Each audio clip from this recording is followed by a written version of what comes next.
વડોદરા શહેરના લાલબાગ વિસ્તારમાં પાણીની ટેન્કીમાંથી ઓછા પ્રેશરે પાણી આવતા કોંગ્રેસ નેતા બાળુ સુર્વે નિરીક્ષણ કરવા પહોંચ્યા.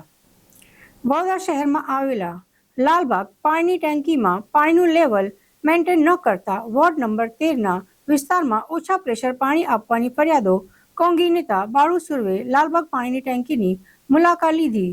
ત્યાં અધિકારીઓ દ્વારા જણાવવામાં આવ્યું કે મહીસાગરની પાસે માટી અને કચરો ભેગો થવાથી લાઇનમાં પાણી ઓછું આવે છે અને બકરાવાડી, પથ્થરગેટ, નવાપુરા, કહાર મોહલ્લા, મદન જાપા રોડ, તંબોડીવાડ જેવા અનેક વિસ્તારોમાં ઓછા પ્રેશરે પાણી આપવામાં આવે છે, જેને લઈને કોંગ્રેસના નેતા બાળુ સુર્વે લાલબાગ પાણીની ટેન્કીની મુલાકાત લીધી હતી અને મ્યુનિસિપલ કમિશનરને કડક વલણમાં જણાવ્યું કે સમસ્યાનું નિરાકરણ આવે તેવી માંગ કરવામાં આવી.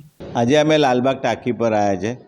અમારા વિસ્તારમાં જેલ ટાંકી, લાલબાગ ટાંકી ને બકરાવાડી બુસ્ટર એ વિસ્તારથી લોકોને પાણી જતું હોય છે, પણ છેલ્લા 6-7 દિવસથી આખા વિસ્તારમાં માંડ 15 મિનિટ, 20 મિનિટ, 25 મિનિટ, અડધો કલાક એટલું જ પાણી આવે છે. જે તે અધિકારી, પાણી પુરવઠાના બધેગા સાહેબ હોય, ધાર્મિક સાહેબ હોય, તમામ લોકોને અમે ફોન કર્યા તો અમને એવું કહેવામાં આવ્યું કે મહીસાગરની અંદર જે કૂવા છે, જેથી પાણી આપણાથી આવતું હોય ટાંકીમાં, એમાં માટી, રેતી એવું ભરાઈ ગયું છે. એની સફાઈ થશે પછી લોકોને પૂરતા પ્રેશરથી પાણી આવશે. પણ 7 દિવસ થઈ ગયા તો આજ દિન સુધી, અને આ લાલબાગ ટાંકી હોય કે જેલ ટાંકી કે બુસ્ટર, 9 ઝોનમાં પાણી જતું હોય. એક ઝોનમાં પાણી જાય તો 25-30 હજાર લોકોને પાણીનું વિતરણ થતું હોય ને લાખો લોકોને પાણીનું વિતરણ ઓછા પ્રેશરથી ઓછા સમયે મળતું હોય એટલે લોકોને કેટલી મુશ્કેલી પડે. લોકો સવારથી અમને ફોન કરતા હોય. અને વડોદરા શહેરમાં એક સ્કાડા સિસ્ટમ કરીને આપણે લઈ આવ્યા હતા. 150-200 કરોડ રૂપિયા ખર્ચો કરવામાં આવ્યો હતો.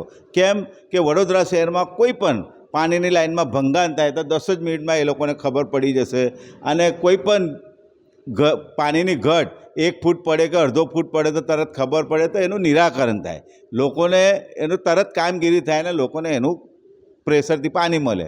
પણ એ સ્કાડા સિસ્ટમ બી ફેલ છે. 7 દિવસ સુધી આવી પરિસ્થિતિ હોય, લાખો લોકોને પાણી ના મળે, પાણીથી વંચિત રહે અને મોટી મોટી વાતો કરે. સવારે આવીને અમે તમામ અધિકારીઓને ફોન કર્યા છે. 7 દિવસની અંદર 45-40 ફોન અમે કર્યા છે જે તે અધિકારીને.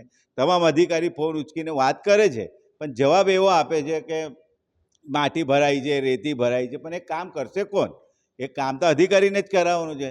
અને કમિશનરશ્રીને બી અમે સવારે ફોન કર્યો, પણ અમને કંઈ કારણસર કંઈ ફોન એમને રિસીવ નથી કર્યો. પણ કમિશનરશ્રીને અમે પત્ર બી લખ્યો છે આજે કે વહેલી તકે અમારા વિસ્તારમાં જે કંઈ પાણી મળતું નથી ને ઇતર બાજુમાં દંતેશ્વર હોય કે માંજલપુર ઝોનમાં પણ આ પાણીનું વિતરણ થાય છે, તો વહેલી તકે પૂરતા પ્રેશરથી પાણી મળે એવી અમારી ને વિસ્તારના લોકોની માગણી છે.